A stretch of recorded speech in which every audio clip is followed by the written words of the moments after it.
Halo, salam jumpa kembali para calon penerima sakramen Krisma, terutama kalian yang ada di wilayah Parung Blinyu. Semoga kabarnya tetap sehat dan juga mengalami kebahagiaan dalam hidup, serta semakin semangat menyiapkan diri untuk menerima sakramen Krisma, sakramen kepenuhan karunia roh. Kita sampai pada dampingan online untuk kali ke-11, pertemuan ke-11. Nah, tema yang akan kita dalami secara khusus dalam pertemuan ke-11 ini adalah mengembangkan iman tanpa henti. Sebelum kita lebih jauh berbicara tentang pengembangan iman yang tanpa henti ini, mari lebih dahulu kita membaca dan menyimak koda dalam rupa kisah pendek berikut ini. Beberapa orang dari suatu KBG memutuskan pindah ke wilayah paroki lain karena beberapa alasan. Ada dikarenakan demi anaknya bisa sekolah lebih baik, atau ada dikarenakan supaya mendapat pekerjaan dan penghasilan lebih baik. Ada juga dikarenakan pindah rumah. Setelah 1 tahun berlalu, seorang di antaranya berkirim surat ke pengurus KBG tempat asal sebelumnya. Dikatakan dalam surat itu bahwa mereka semua dalam keadaan baik dan sehat.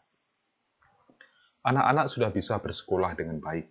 Yang butuh pekerjaan juga sudah cukup bisa memperbaiki ekonomi keluarga, dan yang lain juga sudah bisa memiliki rumah baru. Kecuali hal-hal tadi juga diceritakan keadaan kurang menggembirakan, yaitu tentang hidup beriman dan semangat menggereja mereka. Selain karena di tempat baru tidak ada kegiatan KBG, mereka juga semakin sibuk dengan pekerjaan atau tidak sempat ke gereja. Pernah ada yang coba mengajak kumpul untuk doa bersama, tetapi tidak ada yang sempat dan selalu saja ada alasan. Akibatnya, mereka merasa iman menjadi urusan masing-masing dan lebih sering terabaikan. Walau begitu, memang masih ada juga yang secara pribadi terus berusaha mengembangkan iman dan semangat menggereja semampunya. Ya, demikian tadi kisah dari koda yang akan kita pakai sebagai pengantar proses pendalaman tema kita, mengembangkan iman tanpa henti. Mari kita dalami sebentar atas koda yang sudah kita simak bersama tadi. Yang pertama mau dikatakan, kalau kita memperhatikan cerita tadi, tentu mudah bagi kita menemukan persoalannya. Kira-kira ada 2 hal di antaranya. Pertama, mereka ingin memperbaiki situasi kebutuhan pokok menyangkut ekonomi, pendidikan anak, atau juga tempat tinggal. Lalu, persoalan yang kedua adalah, setelah berhasil, sebagian besar malahan melupakan pentingnya mengembangkan keberimanan dan semangat menggereja. Alasannya tidak sempat atau terlalu sibuk. Pertanyaannya, adakah situasi yang sama dengan persoalan kedua di atas terjadi di KBG kita? Romo ingatkan, pertanyaan ini nantinya harus ditambahkan pada bagian tugas. Jadi, jawaban atas pertanyaan ini nanti harus ditambahkan juga pada nomor terakhir di bagian tugas kalian. Ditambahkan ya. Bukan menggantikan nomor terakhir, tapi ditambahkan setelah nomor terakhir.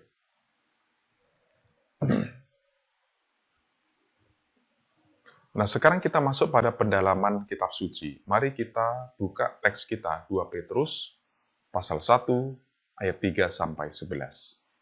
Saya akan bantu membacakan teks yang dimaksud.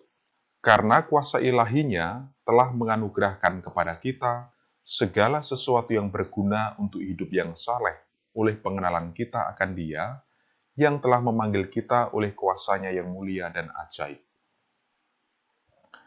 Dengan jalan itu, Ia telah menganugerahkan kepada kita janji-janji yang berharga dan yang sangat besar, supaya olehnya kamu boleh mengambil bagian dalam kudrat ilahi dan luput dari hawa nafsu duniawi yang membinasakan dunia. Justru karena itu, kamu harus dengan sungguh-sungguh berusaha untuk menambahkan kepada imanmu kebajikan, dan kepada kebajikan pengetahuan, dan kepada pengetahuan penguasaan diri, kepada penguasaan diri ketekunan, dan kepada ketekunan kesalehan, dan kepada kesalehan kasih akan saudara-saudara, dan kepada kasih akan saudara-saudara kasih akan semua orang. Sebab apabila semuanya itu ada padamu dengan berlimpah-limpah, kamu akan dibuatnya menjadi giat dan berhasil dalam pengenalanmu akan Yesus Kristus Tuhan kita. Tetapi barang siapa tidak memiliki semuanya itu, ia menjadi buta dan picik karena ia lupa bahwa dosa-dosanya yang dahulu telah dihapuskan. Karena itu, saudara-saudaraku, berusahalah sungguh-sungguh supaya panggilan dan pilihanmu makin teguh, sebab jikalau kamu melakukannya, kamu tidak akan pernah tersandung. Dengan demikian, kepada kamu akan dikaruniakan hak penuh untuk memasuki kerajaan kekal, yaitu kerajaan Tuhan dan Juru Selamat kita, Yesus Kristus.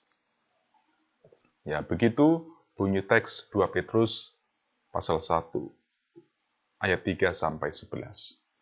Ya, mari kita perhatikan materi ini. Saya kira kita semua ingat dengan salah satu perintah dari Tuhan Yesus dalam sabda yang mengatakan begini, haruslah kamu sempurna, sama seperti Bapamu yang di surga adalah sempurna. Ini ada dalam Matius pasal 5 ayat 48. Banyak orang Kristiani menganggap sabda atau perintah Yesus itu berlebihan. Dan hanya orang-orang kudus, orang-orang suci yang sanggup melakukannya. Atau minimal, ya itu dimaksudkan sebagai kewajiban hanya untuk para imam, para romo, atau para suster. Maka banyak dari orang-orang Kristiani yang bersikap cuek dengan perintah Tuhan Yesus tadi. Banyak dari kita bahkan menganggap remeh terkait dengan urusan iman atau urusan rohani dan berbagai macam kegiatan gereja, tetapi kita lebih hanya tertarik pada urusan sehari-hari saja. Maksudnya begini, kalau ada kepentingan mungkin para orang tua yang ingin membaptiskan anak, anaknya mau komuni pertama, mau sambut krisma, atau anaknya ada yang mau menikah, itu sibuknya aktifnya luar biasa dalam kegiatan gereja. Gitu kan, tampaknya itu begitu sekali dia bisa bisa bergabung dengan semua saudara-saudara seiman. Luar biasa gitu. Tetapi begitu selesai semuanya hilang, tidak pernah lagi ke gereja. Seperti nggak kenal lagi dengan gerejanya. Nah itu dia, itu masalahnya yang muncul seperti itu.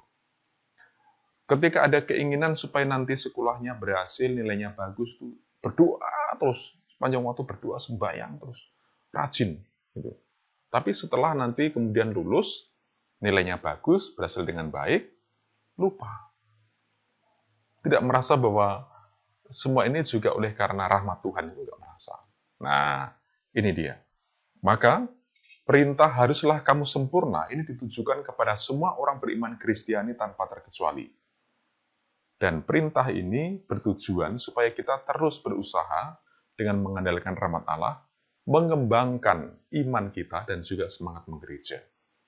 Ini terutama yang masih muda, yang masih remaja-remaja ini, harus memperhatikan betul ketika ada kegiatan menggereja. Jangan pula kamu mengatakan, aku nggak mau ikut. Mengapa? Nggak ada teman ngobrol di sana.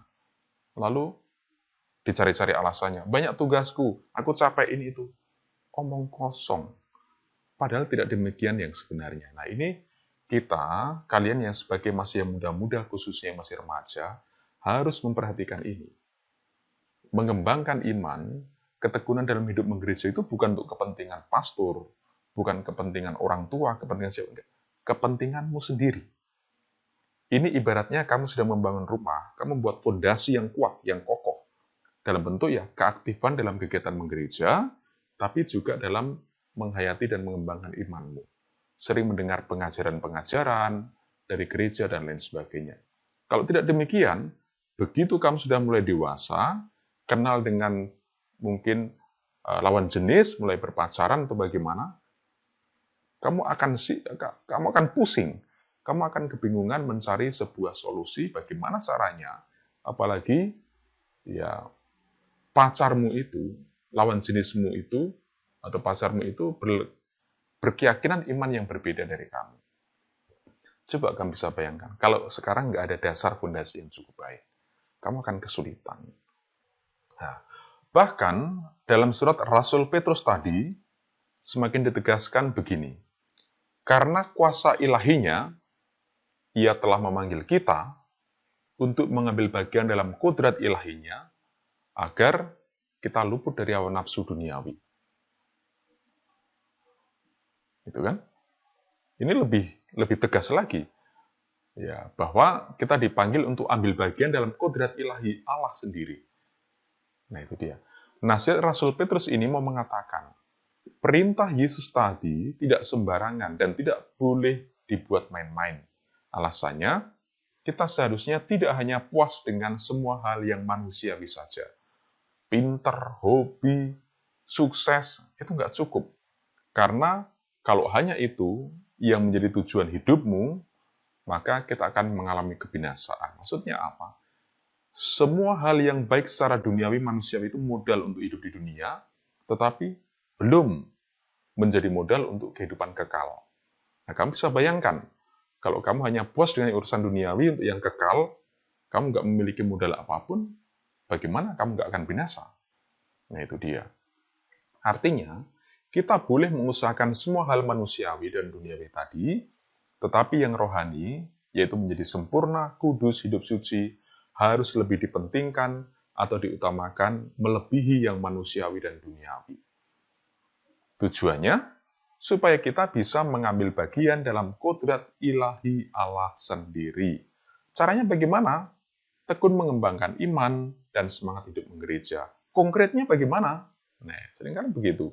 Mengembangkan iman itu konkretnya ya, satu, tekun rajin, entah secara pribadi ataupun bersama dan yang lain, membaca atau mendengarkan pengajaran-pengajaran dari gereja. Bisa membaca kitab suci, dan juga membaca dari buku-buku tentang ajaran Kristiani, ajaran Katolik, gitu kan. Tapi juga perayaan-perayaan sakramen dalam gereja Katolik itu penting sekali. Perayaan-perayaan sakramen, jangan malas untuk misa, Ekaristi, gitu kan. Ini penting. Lalu pada juga waktunya, sakramen pengampunan, itu penting untuk kita. Nah, supaya ini dipahami dengan baik. Lalu aktif di gereja apa ya? Ketika ada pengumuman, diberitahukan akan kegiatan remaja, nggak usah pikir banyak, bahwa kesibukan akan selalu ada, tapi niatkan tekadmu untuk sungguh-sungguh ambil bagian di sana, supaya kamu semakin diberkahi dan dibantu untuk berkembang. Itu tujuannya. Ya. Nah, maka Rasul Petrus mengingatkan supaya kita tidak hanya puas atau merasa sudah cukup setelah beriman. Artinya, setelah dibaptis, setelah sambut komuni, setelah terima krisma, selesai. Nggak mau pusing lagi. Nah, itu seringkali muncul menjadi masalah. Mengapa demikian? Karena iman kita itu tidak akan berkembang dan bahkan akan mati kalau tidak terus dikembangkan dengan aktif dalam berbagai kegiatan di gereja. Seperti ditunjukkan oleh Rasul Petrus, kita harus menambahkan kebajikan pada iman kita, lalu menambahkan pengetahuan akan kebenaran iman pada kebajikan, terus menambahkan penguasaan diri pada pengetahuan kita, menambahkan ketekunan pada penguasaan diri, menambahkan kesalehan pada ketekunan, menambahkan kasih akan saudara-saudara seiman pada kesalehan, dan menambahkan kasih kepada semua orang pada sikap kasih terhadap saudara-saudara seiman. Nah, kelihatannya ruwet, berat banget dan mustahil. Tetapi ini akan gamblang jelas, akan mudah, dan sangat mungkin kalau kita mau mulai dengan aktif dalam berbagai kegiatan di gereja atau komunitas orang beriman. Nah, banyak dari kita merasa malas untuk memulai aktif dalam berbagai kegiatan di gereja. Sikap ini tidak hanya akan menjauhkan kita dari ikatan persaudaraan, menjadi asing dengan mereka yang seiman, tetapi juga rugi karena kehilangan kesempatan berkembang dalam pengetahuan iman dan pengenalan mendalam akan jalan keselamatan dari Yesus. Nggak malu nggak ada teman yang sehobi, nggak ada teman yang bisa diajak ngobrol.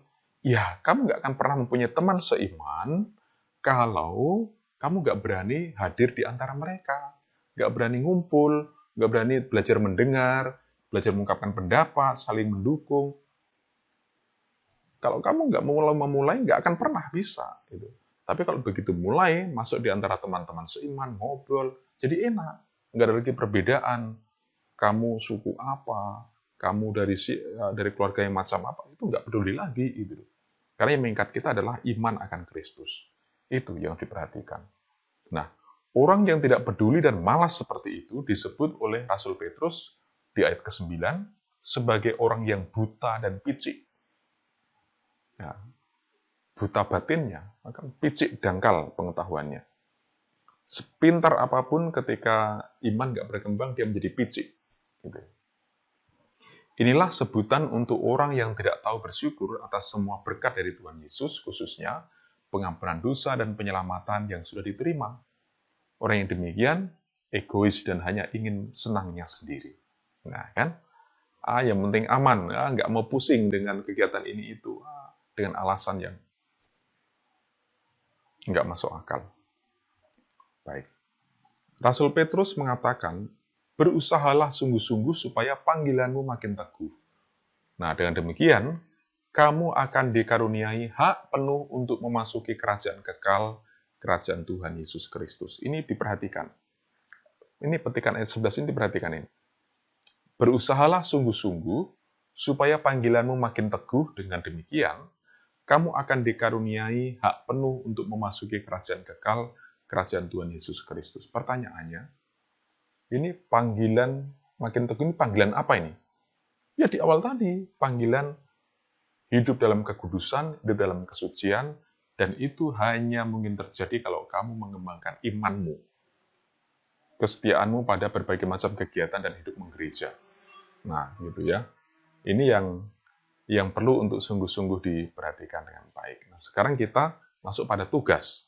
Tugas yang pertama, coba sebut dan tuliskan lagi hal-hal apa saja yang harus ditambahkan dalam iman, seperti nasihat Rasul Petrus dalam teks yang tadi sudah kita simak atau kita baca bersama. Yang kedua, menurut Rasul Petrus, apa masalahnya kalau iman dan semangat menggereja tidak dikembangkan? Jadi, masalah apa yang muncul kalau iman dan semangat hidup menggereja tidak dikembangkan? Tadi juga ada dalam teks. Ketiga, kebiasaan buruk atau kemalasan apa saja yang harus kamu hilangkan supaya mau dan setia aktif dalam kegiatan menggereja? Kebiasaan buruk atau kemalasan apa saja yang harus kamu hilangkan supaya mau aktif dan setia dalam kegiatan menggereja? Keempat, berikan contoh-contoh nyata apa saja yang bisa kamu mulai lakukan supaya semakin bisa hidup suci di hadapan Allah. Berikan contoh-contoh, ini artinya kebiasaan-kebiasaan apa saja yang bisa kamu mulai lakukan supaya semakin bisa hidup suci di hadapan Allah. Dan 5 ditambahkan, tadi pertanyaan di awal, adakah situasi di KBG kita di mana orang-orang itu malas mengembangkan imannya, malas aktif dalam kehidupan menggereja? Adakah itu? Nah, kalau ada, tulislah apa alasannya. Kira-kira yang kamu lihat, yang kamu alami, yang kamu temukan. Gitu ya. Baik, begitu saja. Saya kira bahan untuk pertemuan yang ke-11. Sampai jumpa lagi minggu depan. Tetap jaga kesehatan dan juga tetap semangat. Tekun dalam doa, andalkan rahmat Allah. Dan semoga kehidupanmu selalu dalam naungan berkat Allah yang Maha Kuasa. Tuhan memberkati.